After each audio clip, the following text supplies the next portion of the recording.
Capítulo 39. A transmigração das almas. Tendo como cenário o anfiteatro cósmico, quero colocar nestas páginas algumas recordações. Muito antes que surgisse dentre o caos essa cadeia lunar da qual falaram tantos insignes escritores teosóficos, existiu um universo do qual, agora, restam apenas suas marcas entre os íntimos registros da natureza. Foi num mundo desses onde ocorreu o que a seguir relatarei com o evidente propósito de esclarecer a doutrina da transmigração das almas. De acordo com os desideratos cósmicos, naquele planeta evoluíram e involuíram 7 raças humanas, muito semelhantes às de nosso mundo. Por ocasião de sua 5ª raça raiz, demasiado parecida com a nossa, existiu a abominável civilização do Kali Yuga, ou Idade de Ferro, tal como nestes momentos temos aqui na Terra. Eu, que era apenas um pobre animal intelectual condenado à pena de viver, vinha de mal a pior, reincorporando-me, incessantemente, em organismo masculino e feminino, segundo o débito e o haver com o karma. Confesso que inutilmente a minha mãe natureza trabalhava, criando-me corpos, mas eu sempre os destruía com meus vícios e paixões. Como se fosse uma maldição insuportável, cada uma de minhas existências se repetia dentro da linha espiraloide, em curvas cada vez mais baixas. Obviamente, havia-me precipitado pelo caminho involutivo e decadente. Revolvia-me como um porco no lodo abjeto de todos os vícios, e nem remotamente me interessavam os assuntos espirituais. É inquestionável que me havia tornado um cínico não redimido e qualquer tipo de castigo, por mais grave que fosse, estava condenado ao fracasso. Dizem que 108 contas tem o colar de Buda, e isto nos indica o número de vidas que corresponde a toda alma. Devo dar certo ênfase ao dizer que a última dessas 108 existências foi, para mim, algo definitivo. Ingressei no reino mineral submerso. A última dessas personalidades foi do sexo feminino, e depois de revolver-me no leito de Procusto, serviu-me de passaporte para o inferno. Dentro do ventre mineral daquele mundo blasfemava, maldizia, feria, insultava, fornicava espantosamente e me degenerava mais e mais, sem nunca dar mostras de arrependimento. Sentia-me caindo na remota distância do passado. A forma humana me desagradava, preferia assumir dentro desse abismo figura de bestas. Depois, parecia que era planta, sombra que deslizava aqui, ali e acolá. Por último, senti que me fossilizava. Transformar-me em pedra. Que horror! Contudo, já estava tão degenerado que nem isto me importava.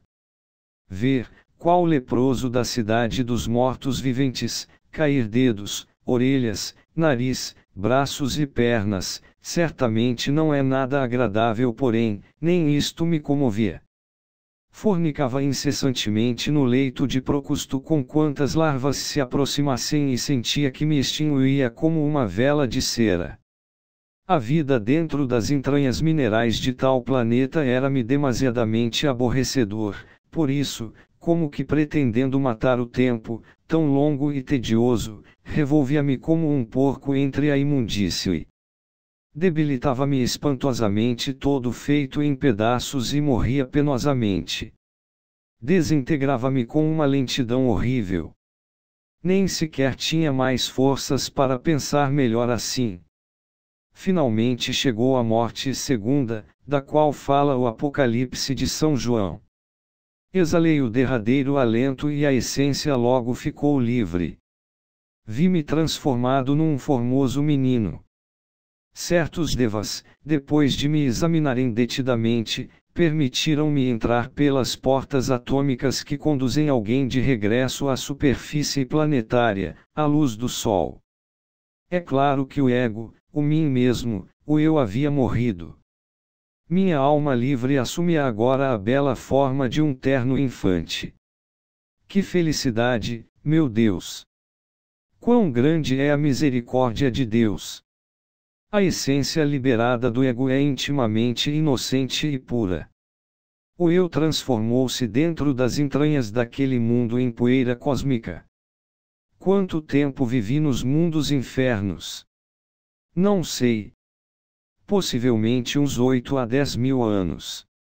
Agora, desprovido do ego, retornei à senda de tipo evolutivo. Ingressei no reino dos gnomos ou pigmeus, seres que trabalham com o limo da terra, elementais inocentes do mineral. Mais tarde, ingressei nos paraísos elementais do reino vegetal, reincorporando-me constantemente em plantas, árvores e flores. Quão feliz sentia-me nos tempos do Éden, recebendo ensinamentos aos pés dos devas. A felicidade dos paraísos dinas é inconcebível para o raciocínio humano. Cada família nesses Édens tem seus templos e seus instrutores.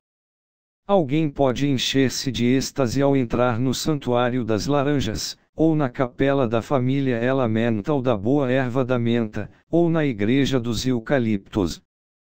Tratando-se de processos evolutivos, devemos fazer o seguinte enunciado: Natura non facit saltus, a natureza não dá saltos. É evidente que os estados mais avançados do reino vegetal permitiram-me passar para o estado animal. Comecei reincorporando-me em organismos muito simples. Depois de ter possuído milhões de corpos, terminei por retornar em organismos cada vez mais complexos. Como nota sobressalente destes parágrafos, devo dizer que ainda conservo recordações muito interessantes de uma dessas tantas existências, às margens de um formoso rio de águas cantantes, que alegres se precipitavam em seu leito de rochas milenares.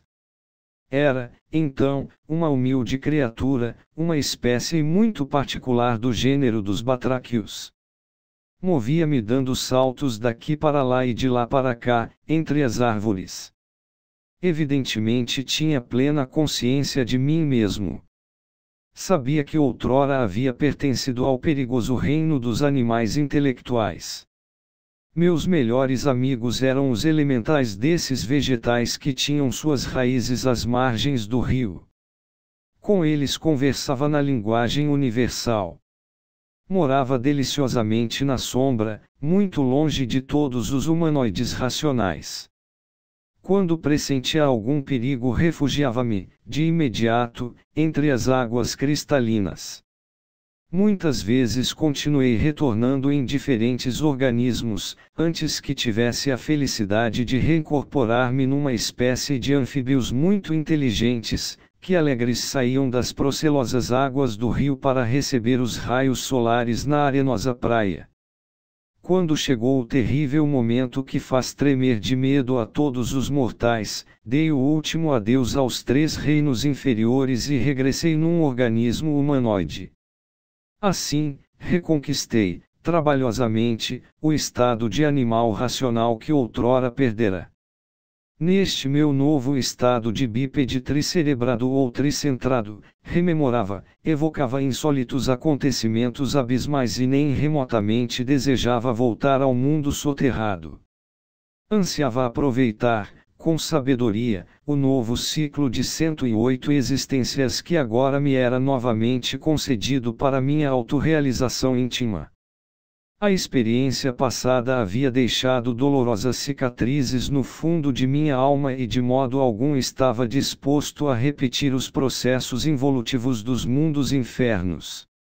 Bem sabia que a roda do Sansara gira incessantemente em forma evolutiva e involutiva, e que as essências, depois de sua passagem pelo reino animal intelectual, descem milhares de vezes ao horroroso precipício, para eliminar os elementos subjetivos das percepções. Contudo, de nenhuma maneira ansiava mais sofrimentos abismais. Por tal razão estava bem disposto a aproveitar meu novo ciclo de existências racionais. Por essa época, a civilização do referido planeta havia chegado ao seu ápice.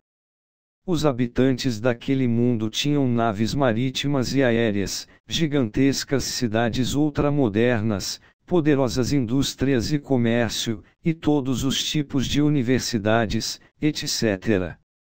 Lamentavelmente, essa ordem de coisas não se combinavam com as inquietudes do espírito.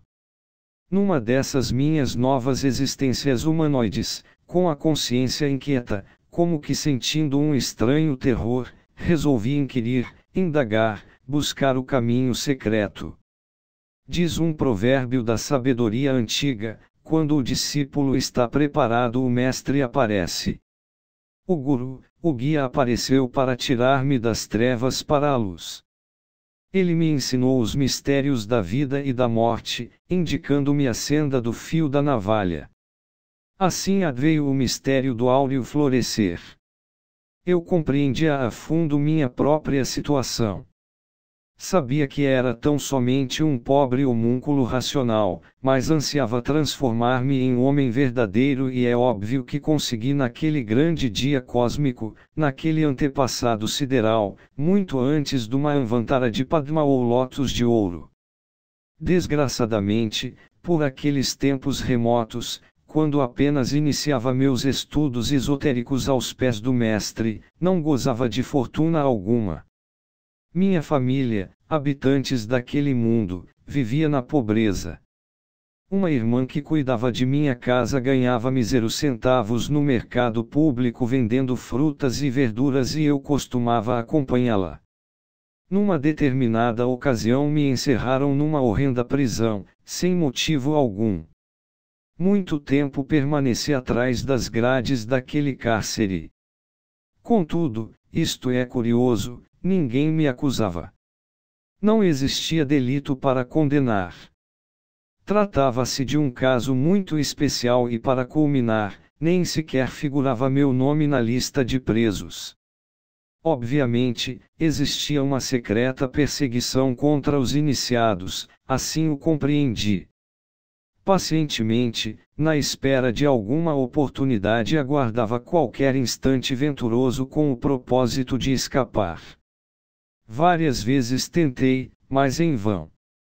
Finalmente, um dia, sem saber como nem porquê, os guardas esqueceram uma das portas abertas. É claro que não estava disposto a perder aquela tão esperada oportunidade. Em questão de segundos deixei aquela prisão. Logo a seguir rodeei algumas vezes uma praça de mercado com o desejo de despistar alguns policiais que conseguiram avistar-me e me seguiam. Não obstante, triunfei em minha fuga e afastei-me daquela cidade para sempre. Concluirei o presente capítulo dizendo que só trabalhando na frágua acesa de Vulcano logrei transformar-me em homem autêntico.